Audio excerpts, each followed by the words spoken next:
Oke, jadi hari Senin ini positif KSBSI akan menggunakan judicial review untuk dua ya, uji formil dan uji material. Ya. Kira-kira tepat nggak, atau bukan tepat? Artinya peluang untuk memenangkan perkara ini apakah memang kira-kira memang dalam hal perbedaan formilnya tidak? Atau nggak tepat, tapi kan pimpin harus optimis.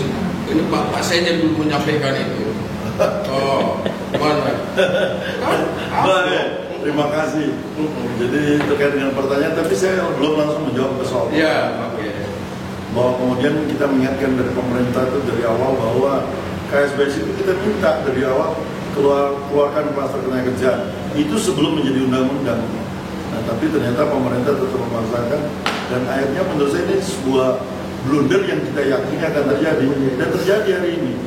Nah, bahwa kemudian pertanyaannya terkait dengan apakah tepat atau memenangkan, tentu kita sebagai sebuah serikat buruh, tupoksi kita adalah ketika ada persoalan yang tidak berpihak kepada pekerja buruh, tentu kita akan mengambil langkah-langkah layaknya bahwa kita sebuah serikat buruh. Ya mungkin aksi, mungkin langkah-langkah konstitusi. Nah, terkait Perpu 2 2022, kalau kita melihat bahwa yang dilakukan pemerintah hari ini, seharusnya pemerintah itu taat sama hukum. Loh, kita aja sebagai rakyat diperintahkan taat terhadap hukum. Artinya terhadap hukum itu apa yang menjadi keputusan lembaga yudikatif harus diikuti, dijalankan. Maksudnya MK. MK gitu. Oh iya. Kan putusan itu diperintahkan ada inkonstitusional bersyarat, barang itu rusak diperbaiki kan Pak? Harus dirawat dong ya. Dan harus diperbaiki, dirawat. Ya. Berarti harus dokter. Harusnya begitu. Nah, ini diperbaiki harusnya, bukan kemudian Secara normal. Secara normal. Perintahnya itu begitu. Untuk kita aja dipidana kan harus jalan. Nah, ini ada yudikatif, kok kemudian memerintahkan eksekutif nggak taat, legislatif nggak taat. Harusnya diperbaiki gitu Bang. Yang benar diperbaiki barang itu. Kekurangan ini mana dimakan. Kalau memang ada kekurangan kaitan formilnya, kalau stakeholdernya harus dilibatkan. Bahwa kemudian terkait bisa memenangkan atau enggak. Nah, memang saya akan serahkan nanti ke ahli hukum di KSBSI untuk menjawab itu, karena kalau saya sebagai sekjen KSBSI tentu ada satu keyakinan ketika melangkah untuk menggugat itu bahwa kita harus menangkan secara formil. Nah, kalau soal menang atau enggak menangnya nanti yang ahli hukum Mas, sebelah kiri saya, kanan saya ada yang lebih pas menjawab itu. Begitu Mas. Siap. Bagaimana menurut Bang Haris nih Bang? Kira-kira Bang? Hubungannya besar sekali tuh, karena begini, pemerintah itu nggak bisa seperti yang tadi kan, bahwa ini kan undang-undang Ciker ini kan lagi sakit parah ini, kan lagi dirawat di rumah sakit. Nah, bayangin kalau dipaksakan ini harus hidup, apalagi dengan dokter nggak jelas itu, secara tiba-tiba ya pingsan dong, kan nggak berarti. Jadi maksud saya harapan tetap ada, ya, tapi semuanya berada di keputusan hakim. Ya kan begitu ya, coba. Kalau saya berpikirnya gini, kalau dalam hal optimis kita harus optimis, kita melihat peluang bahwa apa yang akan kita lakukan tentu celahnya sudah kita pelajari. Kita melihat bahwa gini Pak Haris, pemerintah ini abai. Putusan Mahkamah Konstitusi jelas di situ dikasih kesempatan pemerintah 2 tahun dan DPR untuk memperbaiki tadi yang dikatakan rusak tadi, cacat formil di amar putusannya jelas. Tapi tidak dilakukan. Nah, ini waktu ini kan mendesak. Sementara undang-undang itu harus jadi, karena tadi pemerintah di konferensi persnya kan mengatakan ada kekosongan itu. Tapi perbaikan undang-undang yang diputus oleh Mahkamah Konstitusi itu tidak dia lakukan. Jadi menurut saya, ya dalam hal ini pemerintah tidak menghormati putusan MK. Yang jelas di situ ada amanah di amar putusannya, perbaiki dong undang-undang ini, melibatkan semua stakeholder. Tapi setahun ini tidak dia lakukan. Ini yang membuat bahwa ya kita hubung-hubungkan jadinya bahwa ini tahun politik. Jangan sampai ini jadi komoditas politik. DPR tidak membahas itu, pemerintah tidak melakukan itu, takut mereka tidak dipilih oleh buruh. Ya, harapan saya sih gini, ya kita minta doa dari teman-teman buruh, khususnya anggota KSBSI seluruh Indonesia. Doanya yang penting, kita yang di sini yang berjuang sesuai kapasitas kita melakukan upaya hukum. Di samping nanti ya, mungkin kita bisa aksi serentak seluruh Indonesia, tapi upaya hukum karena kita menghormati konstitusi yang ada di Indonesia, kita lakukan upaya hukum. Menurut saya yang penting kita harus optimis. Ya.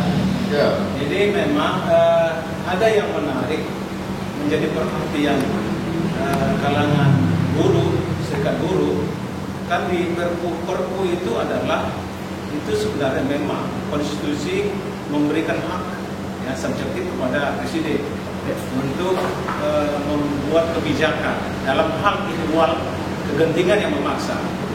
Persoalannya ya tadi teman-teman sudah menyampaikan bahwa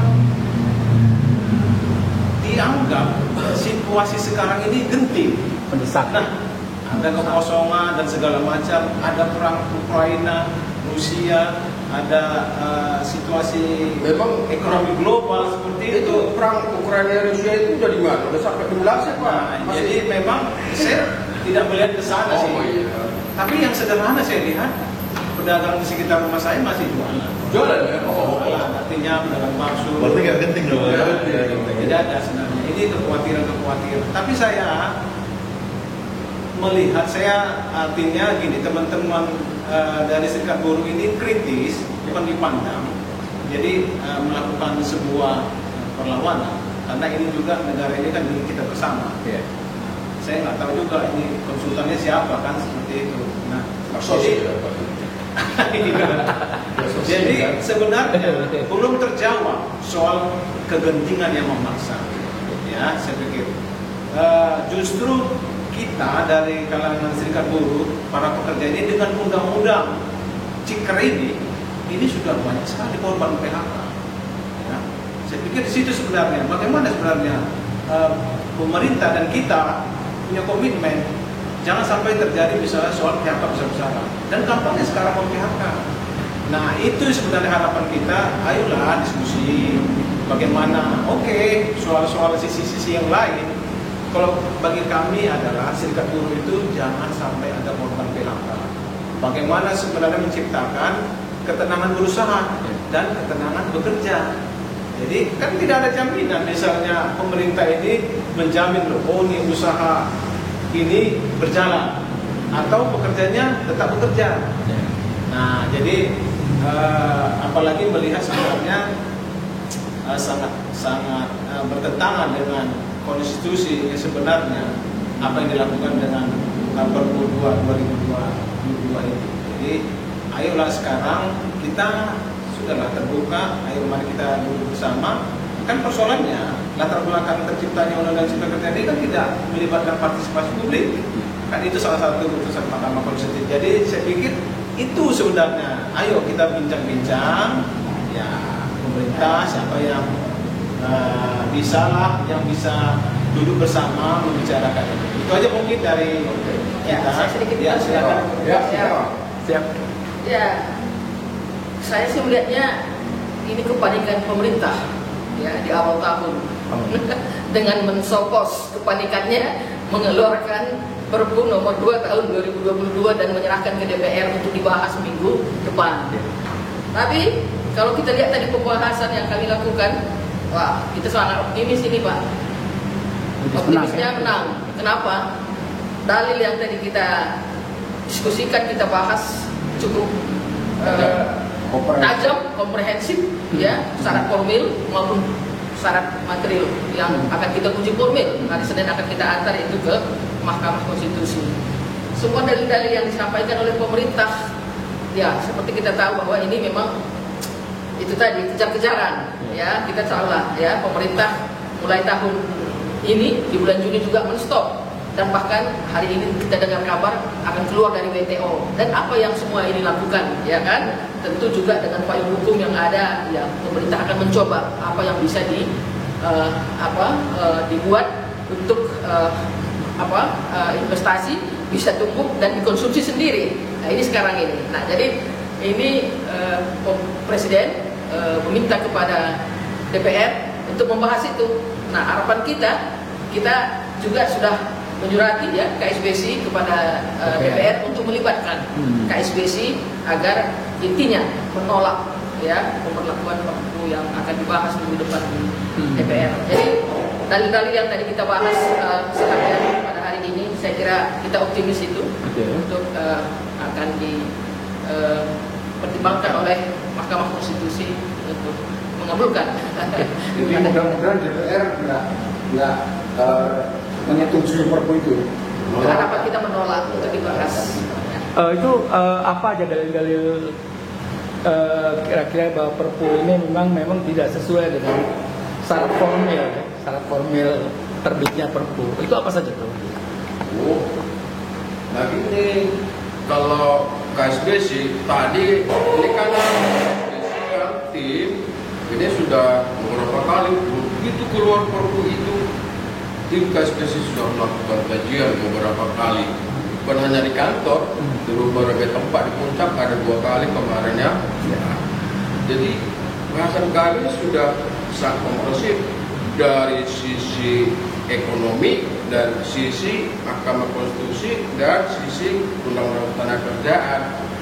Jadi yang pertama dari kami bahwa Perpu tidak memenuhi syarat ketentuan Undang-Undang pasal 22 ayat 1 Undang-Undang Dasar 1945 perihal iwan kepentingan memaksanya. Karena begini, Undang-Undang Dasar dan Undang-Undang P3 kan tidak mengatur apa itu yang dimaksud dengan iwan kepentingan memaksa itu. Tapi oleh Mahkamah Konstitusi sudah ada parameter yang dibuat. Tapi gini Bang, yang menjadi alasan atau dasar dari pemerintah sebagaimana disampaikan Pak Mahfud MD itu adalah kebutuhan mendesak sesuai dengan putusan MK nomor 138/PUU/7/2009. Nah, kira-kira memang seperti itu atau bagaimana? Oh iya, itulah kan sudut pandang pemerintah. Klaim bukan sudut pandang pemerintah menyatakan itu sudah sesuai dengan putusan MK. Ya. Tetapi sudut pandang publik termasuk KSBSI tidak demikian, tidak memenuhi. Oleh karena itu, mari kita uji di Mahkamah Konstitusi sehingga ada keputusan begitu. Kita uji, kita bilang 3 syarat kumulatif itu tidak terpenuhi. Itu kalau sudut pandang, saya kira bukan hanya KSBSI ya, banyak ahli tata negara menyatakan demikian ya. Ya kita akan menghadirkan ahli-ahli tata negara nanti terhadap itu. Jadi sudut pandang publik dan KSBSI tidak memenuhi syarat. Contohnya misalnya itu kan kumulatif. Ada enggak kerusuhan hukum? Ya, di bidang ketenagakerjaan tidak ada. Jalan kok semua. Undang-Undang Cipta Kerja masih berlaku ya. Kalau persoalkan, lalu misalnya ketika memaksa apa sih? Ekonomi tumbuh, inflasi turun, lalu pertumbuhan naik itu. Jadi lagi pula itu yang menjadi alasan kami bahwa ini bertentangan dengan 3 syarat yang ditentukan oleh MK. Nah itu Mas. Nah, ini kan banyak pendapat di luar dari KSBSI. Artinya, apakah KSBSI disetujui? Kalau ada beberapa pendapat dari beberapa teman-teman termasuk kalangan buruh yang menyatakan bahwa penerbitan Perpu ini diduga kuat bagian dari kudeta konstitusi. Pandangan tim kuasa hukum KSBSI bagaimana melihat ini? Apakah setuju dengan kalimat tersebut bahwa ini bagian dari kudeta konstitusi atau bagaimana? Itu saya ngomong kalau kaitan dengan narasi ya. Narasi yang dibangun itu di tahun politik ini boleh-boleh aja, karena agitasi propaganda itu kan hal yang biasa. Pembangkangan itu bahasa-bahasa yang kadang-kadang menakutkan. sebenarnya nggak menakutkan seperti itu. Nah kalau kaitan dengan kudeta enggak, karena memang kan yang namanya Perpu ya kan memang pemerintah yang mengeluarkan hukum, itu produk hukum, bahwa kemudian dalam prosesnya misalnya syarat-syarat negara ekonomi tadi, masyarakat, komunitas yang nggak menerima, ya ada sarannya, kita uji konstitusi. Jadi kita uji lewat konstitusi bahwa narasi-narasi yang dibangun itu sebenarnya tidak sesuai itu, bahwa dampaknya memang yang dikatakan pemerintah hari ini memang ada sedikit menakutkan masyarakat, kadang gending, mengancam, nggak tahu siapa yang ngancam. Lo orang bikin undang-undang itu kan terjadi dulu dia ada persoalan baru disiapkan undang-undangnya. Ini belum terjadi, kegentingan di Rusia kita udah sibuk menyiapkan undang-undang. Lalu undang-undangnya itu akhirnya nggak ada kepastian hukum, nggak ada manfaatnya, nggak ada ketidakadilan. Undang-undang itu syarat ketiga harus dibuat. Nah ini kan pemerintah memaksakan. Jadi yang dikatakan hoax kadang-kadang masyarakat sebenarnya kalau dibilang kegentingan itu hoax yang diciptakan oleh pemerintah, menakuti kalangan teman-teman pekerja buruh. Nah tapi kalau KSBSI, saya yakin dengan timnya kita profesional sesuai dengan slogan kita, muda, militer, profesional. Kalau kita lihat nggak sesuai dengan produk hukum kita, hak kita ada, maka ya inilah yang lingkup kita ada di sebelah kiri kanan saya.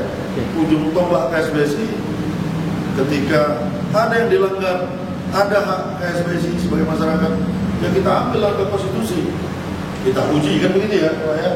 Nah inilah, jadi itu biasa di era demokrasi kan boleh-boleh aja politisnya kata-kata kudeta di tahun politik ya. Ya, tapi ada lagi yang lebih menarik ya. Jadi ini kan sebuah keputusan pemerintah ya. Jadi bukan di kami di level pusat ya sekarang. Dan teman-teman daerah juga mengkaji itu. Dan mereka justru mendorong serikat buruh dan khususnya KSBSI supaya melakukan upaya. Nah, jadi dari berbagai diskusi ya, karena kita ini banyak ya dari teman-teman hampir seluruh Indonesia. Nah, kita mendorong sebenarnya memberikan pemahaman bahwa kita melakukan upaya hukum terhadap produk hukum yang menurut kita inkonstitusional. Jadi kita memang tugas kita seperti Pak Sekjen tadi bilang, ya kita harus melakukan kritikan, melakukan uji ya di Mahkamah Konstitusi. Jadi menariknya memang ini sudah diskusi publik. Nah, teman-teman di daerah juga melakukan itu, ada kajian-kajian mereka. Jadi sangat menarik sebenarnya, kita ini didukung oleh jumlah anggota yang cukup besar ya, sekitar 800.000 lebih ini seperti itu. Jadi kalau 800.000 orang berteriak, saya pikir ini saya nggak tahu lah kalau tidak benar juga ya seperti itu. Ya itu. Saya menambahkan. Siap, boleh. Terkait dengan kudeta konstitusi, bahasanya memang ngeri. Tapi kalau saya lebih setuju bahwa bahasanya itu kepanikan pemerintah seperti yang disampaikan di publikasi. Jadi karena panik ya keluar perpu daripada undang-undang itu tidak jadi. Di sini saya melihat gini, sekelas Mahkamah Konstitusi aja diabaikan sama pemerintah. Ini otoritas namanya bukan otoriterisme pemerintah lah kan. Ditonjolkan bahwa tadi dengan segala macam alasan yang katanya genting lalu macam-macam perpu dikeluarkan. Padahal itu bentuk otoriterisme pemerintah bahwa kita tidak boleh bersuara. Sementara ya jangankan kita, MK aja diabaikan, amar putusannya diabaikan. Mestinya untuk memperbaiki undang-undang cipta kerja, tapi tahu-tahu jebret perpu keluar gak jawaban. Ya, mudah-mudahan DPR yang notabene adalah wakil kita di sana tidak lawak tidur lalu menyetujui perpu itu dan mengesahkan perpu itu. Ya kita di samping kita melakukan uji formil dan uji material ke Mahkamah Konstitusi, kita 800 anggota tadi berdoa semua, DPR-nya 800 apa? 800.000 tadi berdoa saat selesai ibadah gitu kan, mendoakan anggota DPR kita yang di Senayan itu semuanya waras, semuanya tidak semuanya waras, semuanya berpikir benar-benar untuk konstituennya, untuk rakyatnya, untuk pemilihnya. Itu sih harapan saya. Jadi ya kita memang harus sedikit tegas kalau gitu. Apa-apa. Ya kan gini, ini artinya dalam keterangan Mas Pardi tadi ada masih kita KSBSI masih menaruh kepercayaan terhadap DPR RI ya dalam walaupun sedikit, walaupun sedikit. Ya, siapa lagi yang kita karena percaya? memang ada beberapa kalangan buruh yang udah nggak lagi mereka percaya, jadi mereka lebih mengendaki terbitnya Perpu, meskipun ternyata kecelek juga Perpunya ternyata bukan seperti yang diharapkan, cabut klaster atau tangguhkan Saya yakin sih yang di Senayan itu nggak semuanya guru, ya masih ada yang baik juga. Kemudian yang baik itu berpihak pada kita. Artinya masih ada harapan untuk mereka tidak mengesahkan atau menolak. Nah, seandainya itu terjadi, apa langkah KSBSI? Ya kemarin hasil diskusi saat pleno kita sampaikan bahwa kalau bisa kita audit terhadap DPR Komisi 3 itu, hukum Pak Sih, yang bahas itu ya kalau bisa kita ketemu, kita sampaikan unek-unek kita sampaikan bahwa ini buruh teriak, jangan setuju Perpu. Di samping kita melakukan upaya hukum, kita melakukan upaya lobby yang katanya wakil kita di Senayan itu. Mudah-mudahan ya itu ada yang masih mau mendengar, masih ada yang baik. Dan teman-teman ada harapan seperti apa? Kalau saya sih berpikirnya gitu, konkret aja. DPR semua masih ada yang waras lagi, masih akan sehat. Masih ada gitu. Tapi artinya Perpu ini kan masih belum berlaku ya Pak ya? Perpu ini sendiri masih belum berlaku ya sebelum dibahas di DPR ya? Oh sudah berlaku. Dibatalkan oleh DPR. sejak tanggal 30 Desember kemarin Sudah ini ya? Oke. Nah, erat kaitannya dengan peraturan pemerintah, aturan pelaksanaan dari Undang-Undang Cipta Kerja PP 34, 35, 36, 37 ya, dengan berlakunya Perpu ini, karena ada kalimat begini, Perpu ini adalah Perpu pengganti Undang-Undang Cipta Kerja. Ya. Kalau bicara pengganti kan, menurut logika itu kalangan buruh menyatakan PP tersebut tidak berlaku lagi. Nah ini menjadi tanda tanya, apakah kembali ke undang-undang sebelumnya atau masih berpatokan pada PP 34, 35, 36, 37 yang ditolak oleh teman-teman buruh ini. Nah, dalam analisis tim kuasa KSBSI gimana? Analisa mungkin Pak. Jadi gini, jadi memang inilah ketidakpastian hukum sekarang. Ini yang disebut itu ya? Iya. Kepastian hukum ini. Kenapa? Menunjukkan ketidakpastian hukum ini. Ini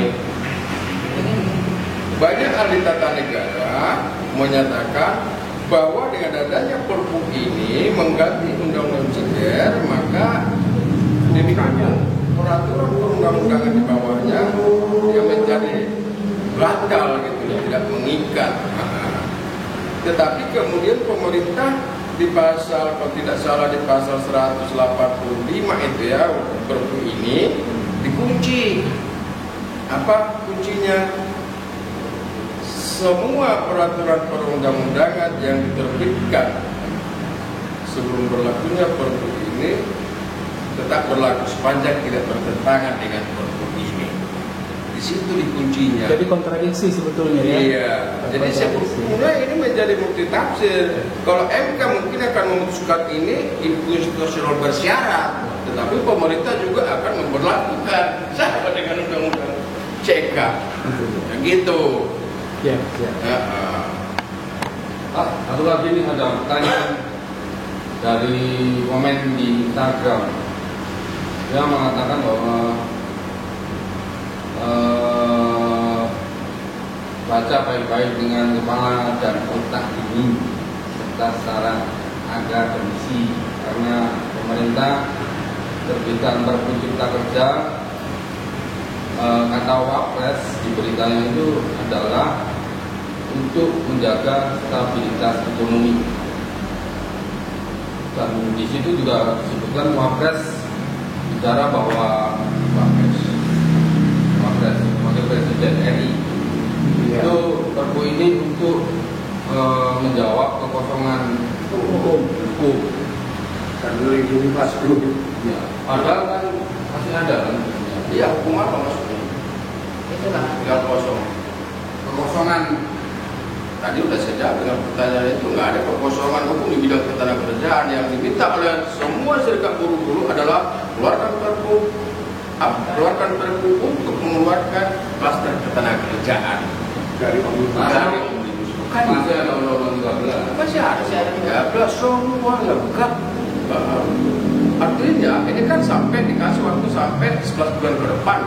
Masa DPR nggak mau selesai dong. Kalau betul-betul orang itu mewakili kita ini kan gitu. Iya. Nah gitu. Tapi mungkin gini, pertanyaan itu terlalu luas dia. Iya. Dia bicara tentang ekonomi. Kalau bicara ekonomi itu kan ada 11 klaster. Itu ada 10 klaster itu ada ekonomi dan bidangnya. Kalau di ketenagakerjaan itu kan bicara perlindungan dan penegakan hukum. Nah mungkin yang dimasuk Wapres tadi 10 klaster yang lain menurut saya itu kan persoalan cuma bahwa ini satu rangkaian undang-undangnya ya akhirnya jadi masalah semua. Nah kalau kita parsial itu bicara perlindungan penegakan hukum itu yang kita maksud kaitan dengan pertanyaan tadi. Ya, mungkin yang dimaksud pertanyaan tadi di bidang ekonomi yang seperti alasan yang disampaikan oleh Pak Erlangga Hartarto bahwa ini karena perang Rusia Ukraina, jadi ekonomi kita membunuh ekonomi seluruh dunia seperti itu. Tapi yang perlu kita sampaikan dari apa pertanyaan tadi bahwa ini kalau kita yang kita lakukan kan khusus kluster ketenagakerjaan, gitu kan. Jadi secara ekonomi itu kan gini mas, tadi ada dijelasin tuh pertumbuhan ekonomi kita bagus, Masih ada bagus. investasi kita bagus. Di mana? Kan itu belum terjadi itu. Investasi bagus kan. Loh, ekonomi kita itu belum terjadi. Ini kan masa ekonomi diprediksi lalu dibikin undang-undang ini tapi memangkas hak buruh. Ya kalau regulasi ekonomi silakan aja. Itu mas, maksud lanjut mas. Ya. Iya. Kalau menyangkut dengan agar iklim investasi lebih bagus, tapi ya jangan mengorbankan kita, mengorbankan hak buruh, kesejahteraan buruh, karena kita lihat di Perpu itu memang memangkas kesejahteraan buruh, seperti yang nanti di uji materi kita ya kita sampaikan terkait dengan pesangon yang dikurangi, kontrak kerja yang berkepanjangan, tidak ada batasan outsourcing segala macam. Itu kan sama aja masa depan buruh anak cucu kita ini tidak ada kepastian hukum. Hubungan kerja tidak jelas, itu kan ngeri juga. Kalau kita kan fokus di kluster ketenagakerjaannya, kita nggak terlalu luas. Tapi pertanyaannya ya, memang terlalu luas. Kalau pemerintah Pak Wapres, buruh itu tidak pernah menolak yang namanya investasi. Buruh itu kalau berharap investasi tumbuh masuk seperti hari ini pertumbuhan ekonomi kita bagus, artinya investasi juga bagus. Nah kita malah berharap masuk. Jadi kalau KSBS itu menurut saya nggak pernah kita menghalangi niat baiknya pemerintah untuk membangun ekonomi itu nggak pernah tumbuh ekonomi, buruh tidak menganggur, banyak bekerja, yang kita inginkan kesejahteraan, perlindungan, penegakan hukum, kepastian hukum. Itu tuh pesan buat pemerintah itu, kan begitu Pak Wahyu. Iya. Artinya dengan terbitnya Perpu ini bisa diprediksi akan timbul ketidakpastian hukum lagi ya. Oh bisa. Bisa dibilang begitu ya. Iya. Artinya konflik antara buruh pengusaha, buruh pasti akan terjadi lagi kurang lebih gitu ya. Nah, coba lihat ya. Iya. Undang-Undang 13 diubah oleh Ciker. Ciker dinyatakan oleh MK investor bersyarat. Ya. Lalu timbul PPPP, kan? PPP semua bermasalah. Ketika terjadi perundingan tripartit membuat PKB di perusahaan kebingungan semua. kita memakai apa undang 13 apa undang ciker, apa PP 35 apa 36. Pengusaha bilang ciker dong. Loh, itu kan apa? Inkonstitusional, cacat formil. Nah, kan begitu, iya. Lalu perusahaan apa? Lalu gini, karena PP 35 tidak ada tip menerima kenaikan inflasi yang berakibatnya nanti bisa menurunkan upah sehingga indeks inflasi akan naik tinggi, artinya daya beli buruh turun. Terima kasih. Yang pertama yang mau saya sampaikan begini, dengan terbitnya Perpu ini menunjukkan ketidak konsisten pemerintah dalam hal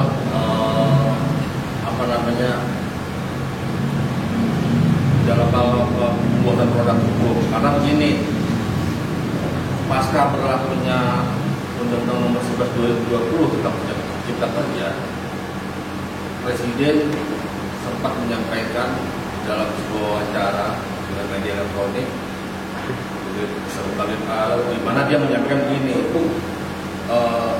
produk Undang-Undang Cipta Kerja ini diajukan oleh pemerintah. Kenapa kita harus menerbitkan Perpu? Kan kalau kita mengajukan undang-undang, masa kita juga mengajukan Perpunya? Ternyata mungkin karena kesilapan presiden ya, tapi saya pikir kan beliau juga punya tim hukumnya. Kan makanya bagi sebagai kalangan orang ketika dia melakukan kesalahan dalam waktu yang akan datang dia membantah itu bagi sebagian orang, akhirnya akan jejak digital itu sangat kejam. Artinya di sini memang jelas presiden tidak konsisten dengan apa yang diucapkan. Karena seperti yang kita ketahui bahwa ucapan seorang pejabat negara dalam hal ini presiden itu didengar oleh semua orang satu negara mana. Artinya ketika dia membuat sebuah langkah sementara itu bertentangan dengan apa yang pernah diucapkan, itu menunjukkan bahwa dia tidak konsisten. Karena ya, artinya kita melihat Jokowi ini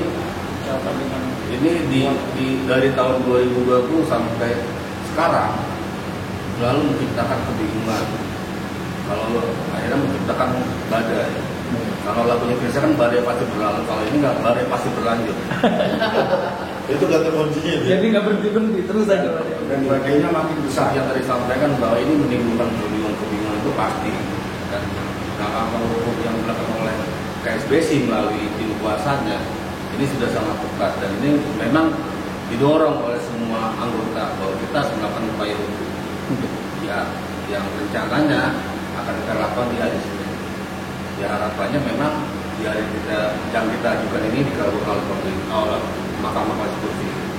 Nah, pemerintah juga seharusnya menghormati apa yang diputuskan oleh MK. Tapi ini dengan terbitnya Perpu ini membuktikan bahwa pemerintah itu tidak menghormati putusan MK. Di mana putusannya harusnya ini diperbaiki. Kan? Yang tadinya dianggap inkonstitusional bersyarat harus diperbaiki menjadi konstitusional permanen. Tetapi malah menerbitkan Perpu, sehingga menimbulkan kebingungan. Harapannya dengan apa yang kita lakukan, tim KSBSI melalui tim kuasa yang melakukan hari ini itu bisa terpenuhi, karena kita pasti menginginkan bahwa pemerintah itu harusnya berjalan baik, bukan malah menciptakan kebingungan. Jadi kata kuncinya badai itu pasti berlalu. Oke. Pak, jadi sebentar dulu. Siapa dulu? Ini Pak Sane kan? Jadi juga didengar tanggapannya tadi. Apalagi Pak Selit, Bapak pegang itu berkas tebal sekali, apa itu kan? Coba jelaskan Bapak dulu.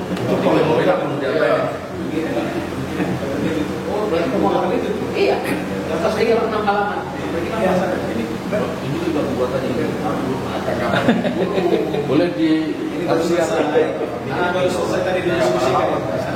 Jadi tanggapan saya selaku tim LBH, sekaligus saya tidak terlepas dari MPO.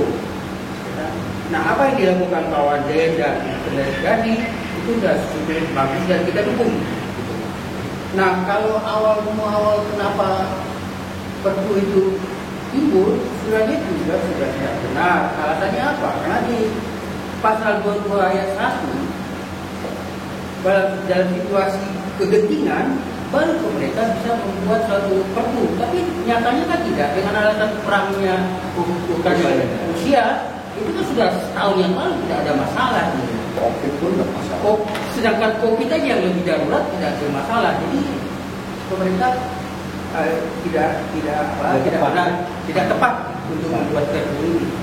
Namun demikian, karena sudah dilakukan sama pemerintah, maka KSBSI mencoba melakukan gugatan JRT Mahkamah Konstitusi. Saya pikir mudah-mudahan dengan adanya apa kita ini yang cukup tebal, Berapa lama sudah? 136 halaman Gugatan. semoga nanti akan mengusik majelis hakim untuk berpihak kepada buruh. Mungkin gitu. Terima kasih. Ini kita satu pertanyaan lagi sebelum closing statement. Ini ada pernyataan yang menarik. Tiba-tiba tidak ada hujan, tidak ada angin. Seorang profesor hukum tata negara menyatakan penerbitan Perpu sesuai prosedur. Dia bilang begitu. Pak Yusri ini jadi apa ya? Terlepas dari apakah itu pandangan politik, apakah itu ada unsur sesuatu, tapi dia mengatakan begini. Dalam hal memperbaiki sebagaimana yang diperintahkan oleh Mahkamah Konstitusi dalam putusan nomor 90 pasal ya, dia mengatakan bahwa memperbaiki itu bisa dilakukan melalui mekanisme DPR atau Presiden mengambil inisiatif untuk mengeluarkan Perpu. Nah, saya pengen tahu nih, ini karena Profesor Yusri yang bicara begini ya, kira-kira pandangan KSBSI ada nggak menanggapi Pak Profesor Yusri ini mengatakan bahwa ini sesuai prosedur, dia bilang begitu. Kalau Profesor biasa aja nanggapinya. Jadi kalau Profesor Yusril menyatakan bahwa itu adalah Perpu untuk kewenangan Presiden, ya betul, memang Perpu ya kewenangan Presiden, bukan kewenangan DPR. Jadi Pak Profesor itu naratif juga menyampaikan itu tidak ada masalah. Soal kebenarannya belum tentu, walaupun beliau seorang profesor itu benar, karena kebenaran itu akan kita uji coba ya Pak ya, nanti lembaga peradilan. Karena beliau lagi berada di sebelah sana, ya tentu fan-fan aja kita mendengarnya, karena masih normatif itu profesor itu mengatakan. Kalau menurut saya begitu Pak. Iya, jadi gini, dia profesor, sudut pandang hukum akan berbeda. Lihat waktu di pemeriksaan saksi perkara CR Undang-Undang Cipta Kerja, pihak pemerintah menghadirkan profesor, pihak DPR menghadirkan profesor, pihak pekerja buruh menghadirkan profesor, semua berbeda-beda. Lalu hakim yang menentukan mana yang paling benar. Nah itu. Jadi kalau tidak berbeda, tidak ada dissenting opini dia pada putusan. Dia putusan MK ada yang dissenting, sama-sama profesor, tapi karena berbeda pendapat. Di Mahkamah Agung juga begitu. Dibolehkan Pak di negara kita. Beda pendapat. Iya, jadi begitu tanggapannya. Apa mekanisme Perpu itu memang Presiden bahwa syaratnya belum tentu benar. Kalau benar sih benar Perpu, ya kan? Ya namanya pendapat hukum, etika yang dari sini aja semua nggak akan sama pendapatnya. Iya. Hukum itu kan bisa multitafsir. Siapa yang berpendapat ya pasti akan mempertahankan pendapatnya. Di sini 7 orang, ini pasti akan beda-beda pendapatnya. Kalau ditanya satu pasal, 7 orang bisa jadi 10 pasal atau 15 pasal. Ya Pak Profesor Yusri berpendapat gitu, ya biarin aja itu kan pendapat. Silakan aja. Nanti pendapat profesor lain beda juga nggak apa-apa. Nah, di sini kan kita melakukan uji ini kepada Mahkamah Konstitusi. Kita anggap bahwa majelis ini kan ya profesor-profesor juga gitu kan, biar berpendapat. Apalagi beliau kan kalau di ilmu hukum itu namanya hakim wakil Tuhan, ya, dia kan berpendapat seperti pada hati nuraninya yang terbaik gitu. Karena pertanggungjawabannya dunia akhirat, mudah-mudahan. Oke, ini sebelum closing statement dari tim kuasa hukum. Ada berapa bukti penguat yang akan dihadirkan oleh KSBSI baru? Untuk formil. Jadi bukti penguat kita kan akan menguji baik dari sisi formilnya, prosedur pembentukannya, maupun dari materialnya, pasal-pasalnya, norma-normanya, itu yang kita uji. Nah, untuk bukti ini semua ada 40 bukti. Totalnya 40 bukti ya? 40 bukti total. 40 bukti. Namun, untuk pengujian pendaftaran besok, kami baru mengajukan 11 bukti. Nanti yang 29 lagi akan menyusul. Karena itu kan, lihat, itu kan tebalnya segitu. Kan, jadi, karena itu dibolehkan, prosedur persidangan di Mahkamah Konstitusi. Dari 40. Nanti bisa dilihat bukti yang sudah kita siapkan, akan kita bawa Gitu ya. Nah, siapa? Ada 5 itu ya, 5 dus itu ya? Iya, itu baru satu bukti nih. Baru satu bukti ya? Oke. Yang di jalan yang belum Nah, ini masih di percetakan ini banyak ini. Belum datang. Jadi ada lagi yang lebih penting karena ini kan dalam proses persidangan ya. Tapi tadi teman-teman sudah mempersiapkan daftar bukti. Nah, jadi kami sudah diskusi juga nih dengan teman-teman praktisi bahkan dari akademisi ya. Sudah banyak yang sebenarnya ya diskusi informal lah bahwa mereka siap untuk menjadi ahli lah dalam hal nanti proses ini berjalan. Jadi agak menarik sebenarnya. Jadi kalangan praktisi dan akademisi ini menjadi tampil menyampaikan pikiran-pikiran logis mereka terkait dengan perpu ini. Jadi saya pikir ini juga yang harus sama-sama lah semua masyarakat Indonesia kalem saja menunggu sebuah proses hukum yang dilakukan KSBSI. Itu dari artinya sebenarnya KSBSI nantinya akan terus membantu menerangkan ya, menjadikan jelas permasalahan ini. Apakah memang ada kudeta konstitusi? Apakah ada yang salah ketika memang sudah diputuskan oleh Mahkamah Konstitusi demikian? Nah, untuk closing statement sendiri mungkin Pak Sekjen duluan. Closing statement ini ya. Siap. Ya, bahwa gerakan pekerja, gerakan buruh, gerakan serikat pekerja, gerakan serikat buruh itu dalam proses mensejahterakan buruh itu memang kadang-kadang dilalui karena kita memang pilihan negara kita adalah demokrasi. Artinya perbedaan itu adalah sebuah dinamika bahwa gerakan buruh kadang-kadang turun di jalanan itu juga dilindungi konstitusi.